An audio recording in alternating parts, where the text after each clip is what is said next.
नमस्कार दोस्तों। 4 मई को 5 राज्यों के नतीजे आ गए। बंगाल में बीजेपी के सीएम की शपथ हो गई।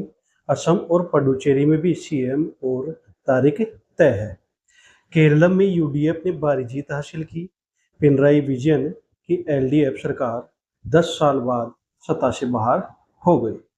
कांग्रेस के नेतृत्व में यूडीएफ को 102 सीटें मिली, जिसमें कांग्रेस ने अकेले दम पर 63 सीट हासिल की। लेकिन जीत के 4-5 दिन बाद भी मुख्यमंत्री का चेहरा तय नहीं हो पाया। क्यों? रेस में कौन-कौन है और राहुल गांधी क्या करेंगे? चलिए विस्तार से समझते हैं। दोस्तों, कांग्रेस की परंपरा रही है, हाईकमान फैसला करता है। केरल में भी वही हो रहा है। 3 बड़े नाम रेस में हैं। पहला नाम वीडी सतीशन। ये कौन है? वर्तमान लीडर ऑफ अपोजिशन। पार्टी को सत्ता में लाने का सबसे बड़ा क्रेडिट इन्हीं को जाता है। UDF partners IUML Kerala Congress का उन पर सबसे ज्यादा भरोसा है।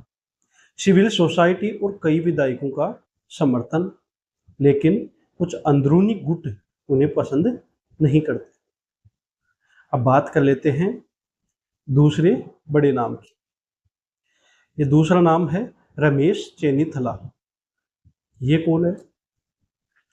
ये वरिष्ठ नेता है और इससे पहले ये एलओपी रह चुके।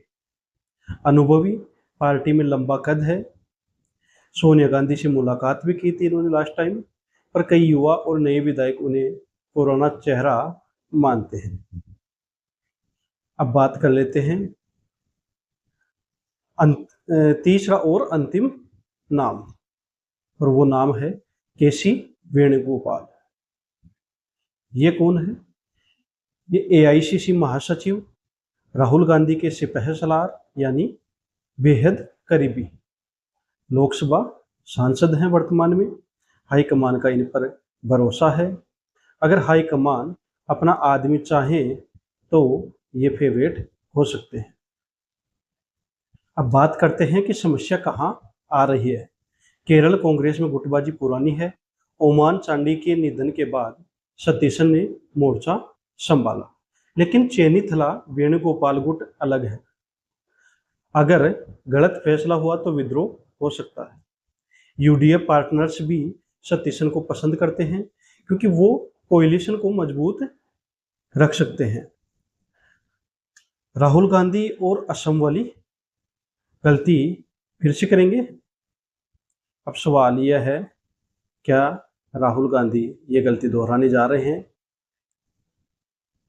असम के 2021 विधानसभा चुनाव के बाद कांग्रेस ने बहुत ही व्यापक स्तर पर फैसला थोपा था, लेकिन स्थानीय नेतृत्व और भावनाओं को नजरअंदाज किया,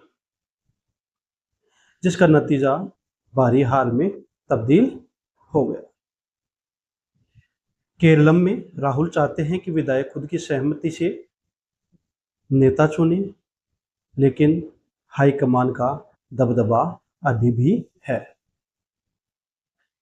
अगर केसी वेणुगोपाल को थोपा गया तो सतीशन गुट नाराज हो सकता है। अगर सतीशन को चुना गया तो वेणुगोपाल समर्थक और हाईकमान का कंट्रोल कमजोर पड़ सकता है। अब सबसे दिलचस्प सवाल, बीजेपी के लिए इसमें कितना स्कोप है? केरल में बीजेपी ने इस बार 3 सीटें जीती और कई जगह दूसरे नंबर पर भी रही। वोट शेयर भी बढ़ा है। अगर कांग्रेस हाईकमान ने गलत चेहरा थोपा, जैसे वेणुगोपाल को सीएम बना दिया और सतीशन गुट नाराज हो गया, तो अंदरूनी कलह शुरू हो जाएगी। यूडीएफ के सहयोगी भी बेचैन हो सकते हैं। इसमें बीजेपी का प्लान क्या है या क्या हो सकता है? बीजेपी का प्लान यह हो सकता है कि हिंदुत्व और जो विकास का जो नैरेटिव उस पर थोड़ी धार लगाई जाए। हिंदुत्व और हिंदू वोटरों में ईसाई और हिंदू वोटरों में सेंध लगाओ, जहां कांग्रेस का सेकुलरिज्म दिखावा लगने लगे। अगर अगले 2-3 साल में यूडीएफ सरकार अस्थिर हुई या भ्रष्टाचार के आरोप लगे तो आपको मानकर चलना चाहिए कि बीजेपी 2026 से पहले ही 2026 के बाद के चुनाव में बड़ा खेल सकती है। केरलम में 3 तरफा लड़ाई खत्म होने वाली है। बीजेपी धीरे धीरे तीसरा मोर्चा बन रही है। एक गलती और कांग्रेस खुद बीजेपी का रास्ता साफ कर देगी। दोस्तों, केरल कांग्रेस के लिए यह फैसला मेक और ब्रेक है। सही फैसला हुआ तो स्थिर सरकार, गलत फैसला हुआ तो बीजेपी को मौका।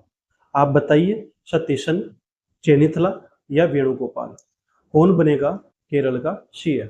और बीजेपी कितना इसका फायदा उठा पाएगी? कमेंट बॉक्स में जरूर लिखें। लाइक करें, शेयर करें, चैनल को सब्सक्राइब करें। जय हिंद। मिलते हैं किसी नए टॉपिक के साथ, तब तक इजाजत दीजिए।